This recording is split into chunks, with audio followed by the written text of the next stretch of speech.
Seperti kita ketahui bahwa values yang ada di ASN adalah berakhlak. Nah, jadi seperti halnya wawancara-wawancara yang selalu dilakukan, maka pewawancara tentunya ingin mendapatkan kandidat yang sudah memiliki nilai-nilai atau mereka sudah menunjukkan perilaku-perilaku yang sesuai dengan values yang ada. Jadi kalau sekarang wawancara, teman-teman tidak akan ditanya tentang apa yang akan Anda lakukan, tetapi apa yang pernah Anda lakukan.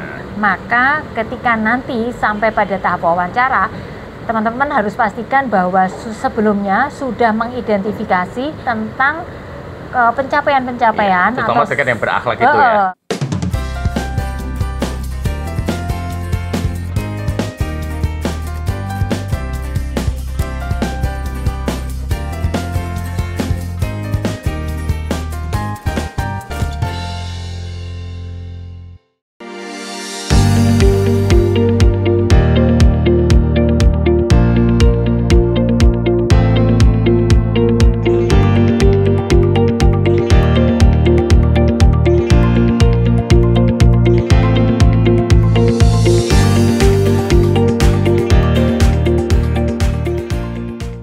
Halo Entox, dan sekarang kita lagi ada di outdoornya dari Lalisa Hotel ya Bu Novi ya? Ya betul, kita sedang menikmati suasana siang hari setelah makan siang. Jadi sebelah dapur ya? Iya, sana dapur, di sana restonya, terus di depan itu sudah pusat keramaian, jalan utama. Dan jadi depan ada rawon ya? Betul, ada rawon, ada soto dekat sana. Ada pusat oleh-oleh, ada empek-empek juga. Terus ada belok sana ada pecel yang biasa saya makan di situ. Depannya ada duren. Banyak duren. Dekat terminal pula. Dekat terminal, dekat dengan kebun bibit. Oh iya, kebun bibit. Ya. Sekarang namanya apa ya? Lupa ya. Lupa, di situ banyak rusa-rusa ya di situ ya. Jadi bisa feeding rusa di sana ya. Dan tempat cukup luas di situ. Jadi free. Iya. Kan nggak bayar kan di situ masuk. Nah, jadi bisa jalan ke situ pagi-pagi ke kebun bibit, nggak tahu namanya apa, dan bisa feeding rusa-rusa di situ. Tinggal mungkin beli wortelnya, carrotnya kali ya. Gitu. Wah aja sih. Jadi keren tempat ini. Jadi ini adalah bintang 3 yang ada outdoor areanya. Dan kita mau membahas apa Bu Novi kali ini? Iya, kali ini kita mau membahas seri tentang yang dulu ya, lanjutan dari yang dulu. Jadi seperti kita ketahui mulai tanggal 17 September itu pendaftaran untuk rekrutmen ASN, calon ASN, aparatur sipil negara itu sudah dibuka dan ini dibuka sampai Oktober ya kalau nggak salah. Nah sekarang kalau kemudian teman-teman silahkan bisa masukkan aplikasinya, tentunya dengan persiapan yang cukup baik ya. Jangan ada data-data yang terlewatkan, karena itu akan menjadi penilaian awal sortir untuk seleksi administratif. Jadi benar-benar sesuatu yang harus dipersiapkan supaya kemudian nanti bisa tembus. Amin gitu ya. Nah kalau sudah tembus kan ada tahapan-tahapan terkait dengan rekrutmennya kan Bu Novi ya. Betul. Mulai dari psikotes dan bisa jadi juga tes kesehatan. Betul. Dan yang pasti ada tahap interview. Dan ini saya sampaikan aja ini berita resminya bahwa pemerintah membuka tes seleksi calon aparatur sipil negara dan akan membuka 572.496 lowongan. Jadi setengah juta. 600.000 lowongan untuk CASN. Gitu. Dan itu jumlah di atas itu terbagi adalah untuk 72 instansi pemerintah pusat gitu. Jadi instansi pemerintah pusat ada 72 dan yang 78.852 untuk ASN dan pemerintah daerah 493. Jadi yang 500.000-nya sendiri itu adalah ASN untuk pemerintah daerah. Dan yang 72 tadi itu bisa jadi akan di IKN ya. Nah, bukan lagi di Jakarta. Benar nggak? Betul bisa jadi gitu. Akan di IKN. Dan yang terbanyak adalah alokasi khususnya itu adalah untuk PPPK guru dan PPPK tenaga kesehatan dan PPPK teknis. Seperti kita ketahui bahwa values yang ada di ASN adalah berakhlak. Kita sudah bahas sebelumnya. Gitu ya. Figur yang dicari untuk calon ASN adalah terkait dengan berakhlak. Jadi berakhlak itu adalah singkatan untuk nilai-nilai yang harus miliki oleh masing-masing kandidat ASN. Iya, dan kalau gitu. pengen tahu berakhlak itu seperti apa figurnya, puter. Bisa puter lihat yang di sebelumnya di video kita. Gitu. Jadi refresh, berakhlak adalah berorientasi pelayanan. Lalu kemudian K-nya akuntabel. Lalu kemudian K-nya kompeten. Lalu berikutnya adalah harmonis. Kemudian L-nya adalah loyal. Lalu A-nya lagi adalah adaptif. Dan yang terakhir adalah kolaboratif. Gitu. Nah, jadi seperti halnya wawancara yang selalu dilakukan, maka pewawancara tentunya ingin mendapatkan kandidat yang sudah memiliki nilai-nilai atau mereka sudah menunjukkan perilaku-perilaku yang sesuai dengan values yang ada tadi. Berarti values itu dicari yang sudah dilakukan oleh si calon kandidat itu pada saat sebelumnya ya? Sebelumnya. Bukan saat akan datang ya? Bukan. Jadi kalau sekarang wawancara, teman-teman tidak akan ditanya tentang apa yang akan Anda lakukan, tetapi apa yang pernah Anda lakukan. Nah, karena nanti yang ditanya adalah apa yang pernah Anda lakukan, maka ketika nanti sampai pada tahap wawancara, teman-teman harus pastikan bahwa sebelumnya sudah mengidentifikasi atau sudah mengeksplorasi tentang pencapaian-pencapaian atau yang berakhlak itu success story yang berkaitan dengan values tadi. Gitu. Karena apa? Karena nanti itu kita harus ceritakan bahwa kita sebenarnya sudah mengamalkannya loh. Masing-masing kita sudah mengamalkannya. Misalnya terkait dengan berorientasi terhadap pelayanan ya Bu Novi ya. Iya. Nah, itu yang pernah dilakukan apa sajakah di masa lalunya atau ketika kita masih kuliah atau sekolah ya Bu Novi ya? Betul. Nah, itu apa yang sudah pernah kita kerjakan, kita lakukan. Misalnya terkait kita terlibat dalam proyek apa? Betul. Ya, jadi berorientasi pada pelayanan. Jadi ketika wawancara nanti jawablah pertanyaan itu dengan prinsip STAR. STAR itu STAR, gitu ya. Bintang ya. Bintang. Jadi dengan prinsip STAR. Pewawancara akan menanyakan dengan prinsip STAR. S itu apa? Situationnya. Jadi ketika nanti jawablah tentang situasinya seperti apa, gitu ya. Jadi kejadiannya apa, kapan terjadinya, siapa saja yang terlibat, seperti itu. Keterlibatan kita apa, gitu ya. Kontribusi kita di situ sebagai apa. Lalu T-nya adalah tentang task, gitu ya. Task itu adalah apa yang kita lakukan. Apa yang kita lakukan di dalam konteks situasi tadi. Nah, itu ceritakan dengan detail aktivitas atau langkah-langkah apa yang dilakukan, terus kemudian kontribusi kita, peran kita. Tugas tanggung jawab kita itu sebagai apa? Iya, peran kita itu adalah peran kita masing-masing ya. Jadi jangan bercerita tentang kami, kita, gitu ya. Tetapi ceritakanlah bahwa peran Anda seperti peran saya sebagai gitu. apa. Nah, karena itu penting kita teman-teman semua untuk mencari tahu tadi, mengumpulkan dulu. Karena begitu ditanya dan kita tidak siap, maka akan kesulitan. Betul. Jadi siapkan siapkan jawaban-jawaban dari kemungkinan pertanyaan yang akan ditanyakan oleh pewawancara terkait dengan values berakhlak tadi. Betul. Begitu. Nah. ST, sekarang A. Betul. Kan S sudah, T teks sudah tasnya. Kan. Lalu T itu task dan action. Lalu kemudian yang terakhir adalah result. Okay. Jadi ceritakan dari aktivitas apa yang dilakukan tadi, hasilnya apa?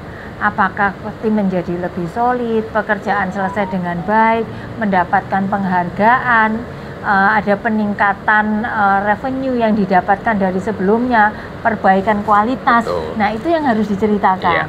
Gitu. Jadi pastikan bahwa Anda sudah melakukan itu dengan baik dan ada hasil yang signifikan, ada impact yang Anda lakukan dengan aktivitas seperti itu. Ini yang akan menjadi nilai tambah yang cukup besar, yang cukup baik bagi pewawancara untuk menilai bahwa kita sebenarnya sudah melakukan itu di dalam aktivitas kita sebelumnya. Begitu. Nah, sekarang kira-kira pertanyaannya apa ya, gitu ya? Kira-kira pertanyaan apa ya untuk menanyakan tadi ya, gitu ya. Jadi kayak misalnya berorientasi pelayanan. Nah, kembali lagi ke definisinya ya. Jadi silahkan pelajari lagi dulu definisinya. Kalau berorientasi pelayanan itu artinya kan memahami dan memenuhi kebutuhan masyarakat, harus ramah, cekatan, solutif dan dapat diandalkan serta melakukan perbaikan tiada henti. Misalnya kan ketika Anda kuliah kan ada KKN ya. Betul. Ya Bu Novi ya. Atau terkait dengan proyek yang dilakukan. Nah, bagaimanakah pelayanan yang Anda lakukan ketika di proyek tersebut atau ketika KKN tersebut? Ya. Nah, itu yang akan diorientasikan ke sana karena kan terkait dengan berakhlak pertama kan berorientasi terhadap pelayanan. Nah, pelayanan itu yang Anda sudah lakukan apa saja? Nah, jadi pertanyaannya bisa jadi kayak gini.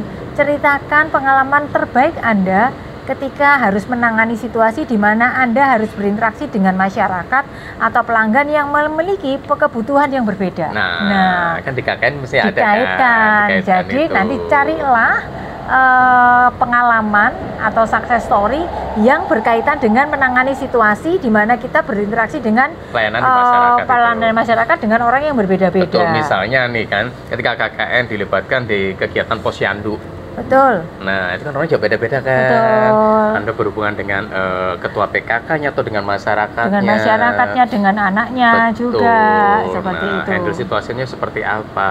Nah, itu Anda ceritakan di situ. Betul. Nah, itu tadi contoh pertamanya. Lalu contoh pertanyaan kedua misalnya, ceritakan pengalaman terbaik Anda dalam mengkomunikasikan dengan ramah kepada masyarakat atau pelanggan atau ketika kita memberikan solusi efektif untuk memenuhi kebutuhan mereka. Nah, seperti itu. Jadi kurang lebih pertanyaannya akan seputar itu, bagaimana kita bisa menjawab kebutuhan orang yang kita hadapi yang dalam hal ini dianggap sebagai pelanggan yang kemudian dapat kita berikan solusinya dengan yang terbaik. Jadi gitu. Dianggap sebagai pelanggan ya, bukan pelanggan sesungguhnya. Nah, masyarakat itu adalah sebagai ibaratnya sebagai pelanggan. Pelanggan karena nanti ASN adalah abdi negara. Betul. Jadi pelanggannya adalah publik gitu ya. Betul. Jadi misalnya juga ketika mendapat keluhan atau umpan balik negatif dari pelanggan. Nah, apakah pernah punya pengalaman itu dan bagaimana pada saat itu apa yang Anda lakukan? Pernah mendapatkan komplain nggak?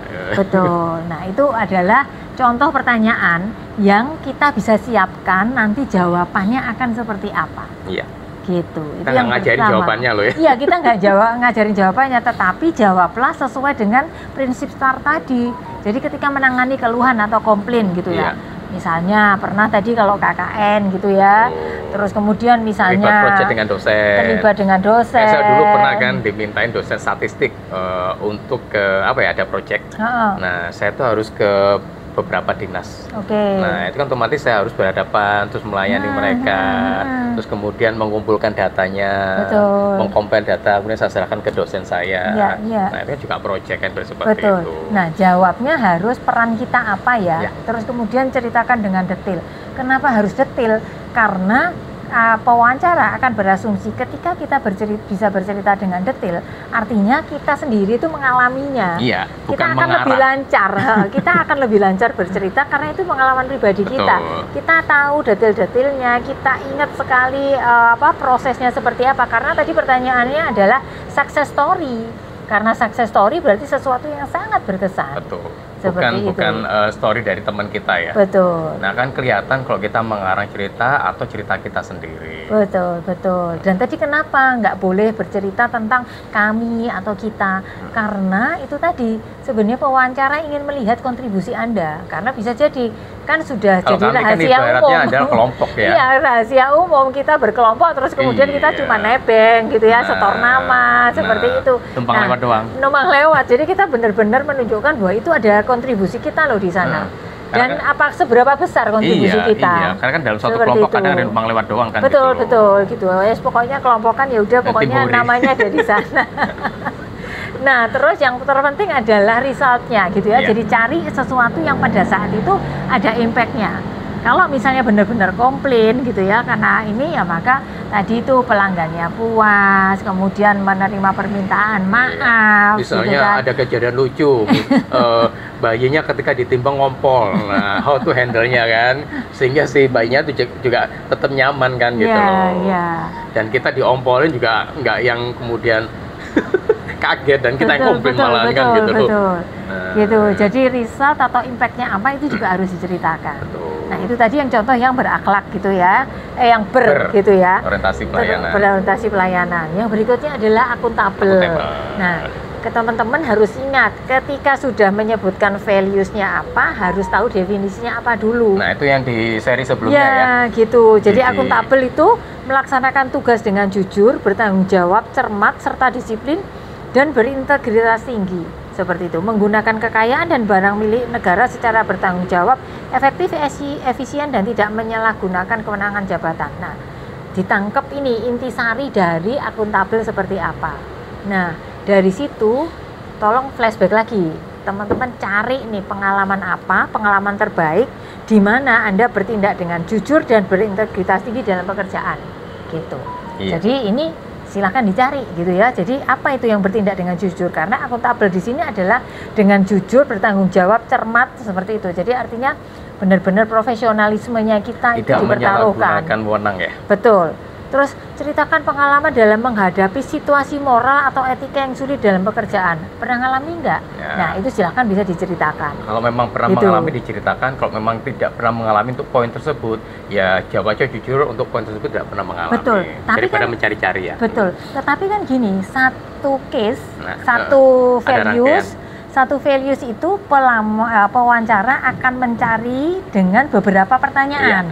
Jika itu. Pertanyaan pertama tadi misalnya kita nggak pernah mengalami, maka kita bisa ceritakan pengalaman yang lain.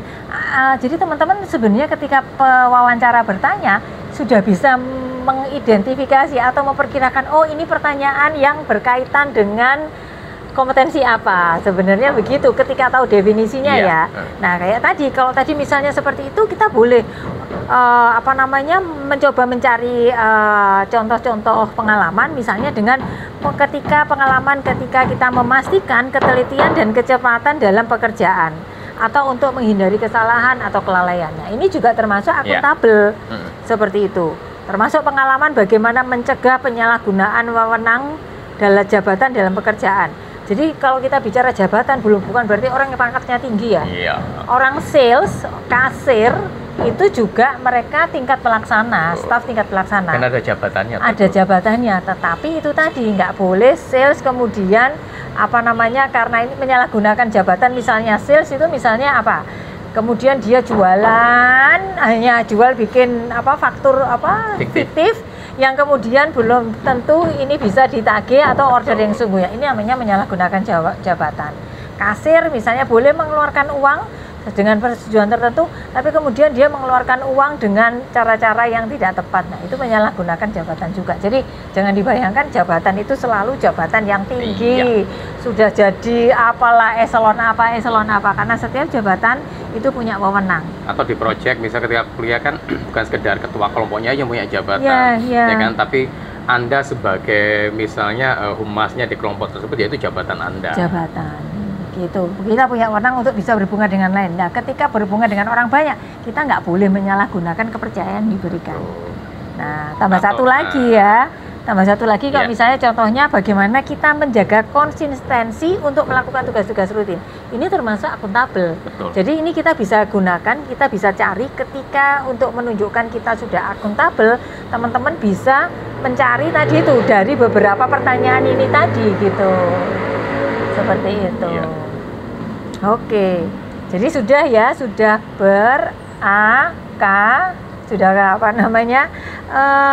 A, terus kemudian sekarang yang berikutnya adalah K-nya yang kompetensi gitu. Nah, apakah Anda di proyek tersebut benar-benar punya kompetensi? Nah, itu kan juga ditanyakan di situ. Betul. Nah, definisinya kompeten dulu apa? Definisinya itu bisa meningkatkan kompetensi diri untuk menjawab tantangan yang selalu berubah, membantu orang lain untuk belajar dan melaksanakan tugas dengan kualitas terbaik. Jadi kuncinya ada di sini. Teman-teman pegang ini ya, highlight kata kuncinya ini, dan kemudian kata kunci ini yang kemudian kita gunakan untuk mencari apa yang sudah kita pernah lakukan terkait dengan kompetensi-kompeten ini. Sehingga menghasilkan yang terbaik tadi. Yang terbaik. Nah, contoh pertanyaannya misalnya apa?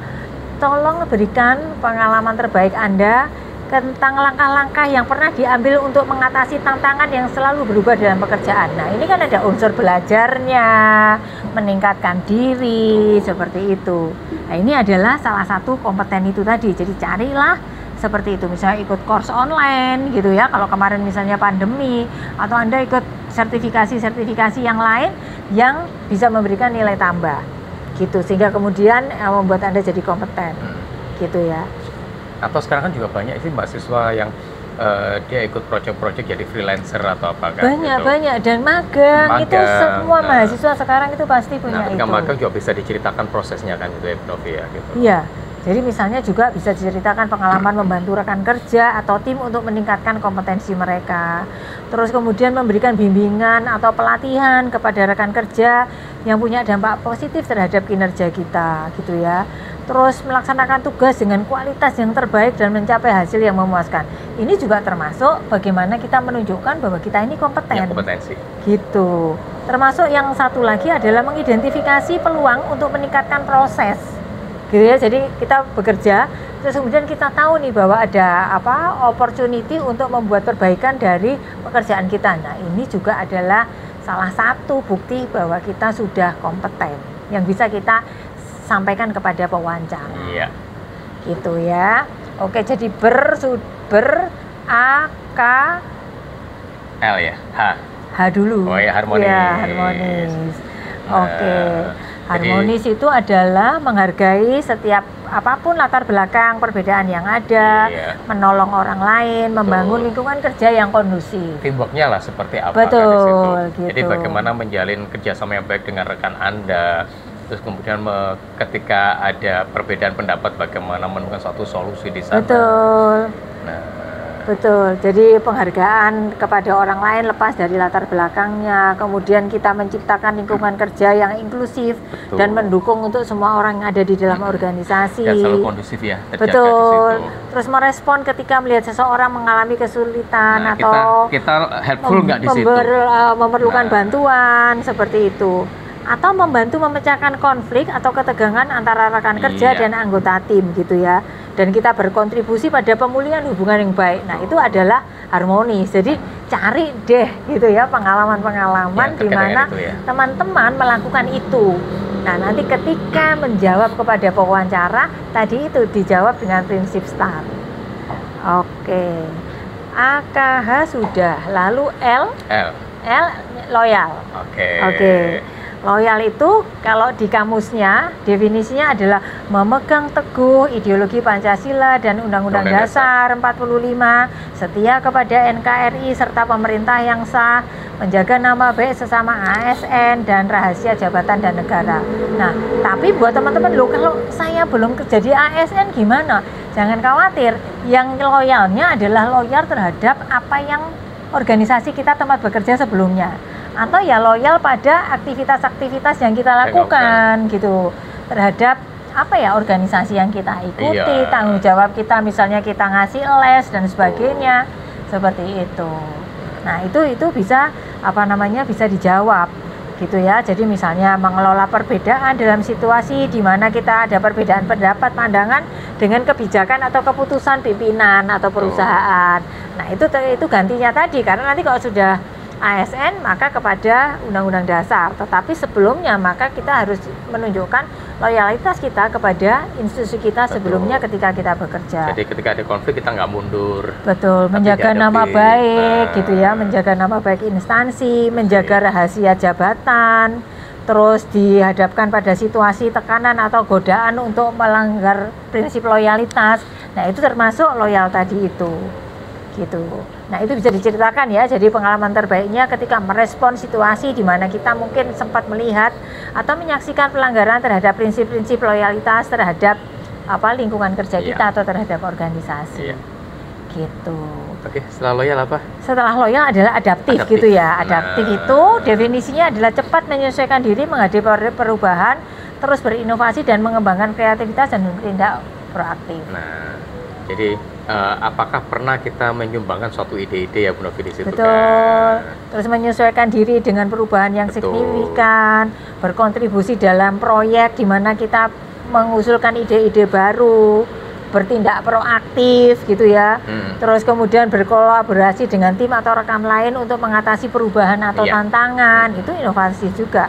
Dan juga misalnya memfasilitasi komunikasi yang efektif ketika ada perubahan signifikan yang mempengaruhi tim atau organisasi. Betul. Begitu.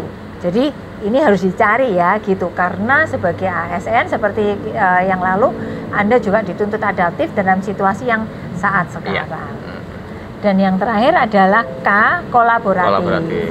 Kolaboratif itu memberikan kesempatan kepada semua pihak untuk berkontribusi, terbuka bekerja sama, menghasilkan nilai tambah, dan menggerakkan pemanfaatan berbagai sumber daya untuk tujuan bersama. Berarti networking ya? Betul, networkingnya gitu. Jadi bisa diceritakan pengalaman keberhasilan ketika berkolaborasi dengan rekan kerja atau tim dalam menyelesaikan proyek atau tugas bersama, gitu ya. Pengalaman memfasilitasi kolaborasi, gitu ya. Terus pengalaman memastikan bahwa berbagai pihak merasa didengar dan dihargai dalam proses pengambilan keputusan atau perencanaan, itu juga termasuk kolaboratif.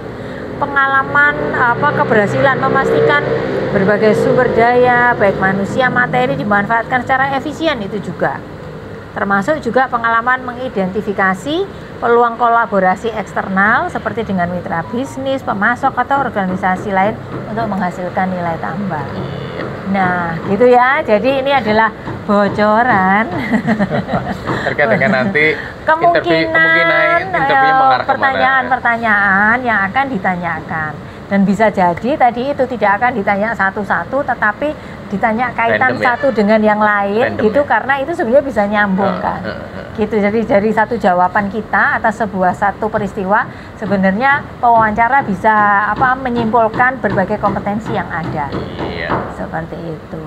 Jadi harapannya apa nih buat teman-teman ASN, CASN ini? Jadi harapannya adalah ketika dapat bocoran ini, Anda sudah mulai menyiapkan buat nanti interview, kira-kira mengarahnya pertanyaannya kemana ya? Oke. Itu sih. Selain ya pertanyaan-pertanyaan yang sebenarnya Anda bisa jawab ya. Jadi karena kemungkinan ada pertanyaan tentang yang berkaitan dengan pelajaran sebelumnya, kayak mengapa motivasi melamar, yang itu sudah pertanyaan umum, tetapi yang lebih mengarah kepada values ini adalah tadi daftar-daftarnya. Jadi nanti bisa dilihat di sini ya, daftar-daftar pertanyaannya nomor 1, 2, 3, 4, 5 kemungkinannya apa saja. Kami berdua berharap sukses semuanya, lancar, dan juga nanti bisa tembus dalam rangkaian proses seleksi yang dilakukan ini. Iya, dan sukses menjadi seorang ASN nantinya. Betul, yang profesional. Betul. Nah, oke, kita ya Bu Nafi ya. Oke. Thank you ya sekali lagi untuk Lalisa Hotel. Jadi setelah ini saya mau renang ya. Kan jelang sore, kalau siang gosong biar nggak ngantuk ya. Nah. Dan thank you sekali lagi untuk Lalisa Hotel tempatnya. Jadi Anda kalau mau ada arisan bisa di sini, engagement di sini, wedding di sini, meeting di sini. Ada 4 room meeting ya di sini ya. 4 meeting room di sini. Jadi itu bisa digunakan fasilitasnya. Terus kemudian Anda mau nge-gym juga bisa di sini. Bawa anak ada kids zone di sini. Nah, tuh jadi itu ya kita akhiri untuk episode kali ini interview untuk calon ASN, bocorannya nanti kira-kira seperti apa. Oke, baik. Jangan lupa untuk like, subscribe, dan juga share informasi ini supaya teman-teman yang lain banyak yang mendapatkan manfaatnya dan sukses bersama. Betul. Oke, itu ya. Sampai ketemu lagi di episode berikutnya dengan materi kamu dulu atau dengan narasumber yang keren pastinya. Yuk, sampai jumpa.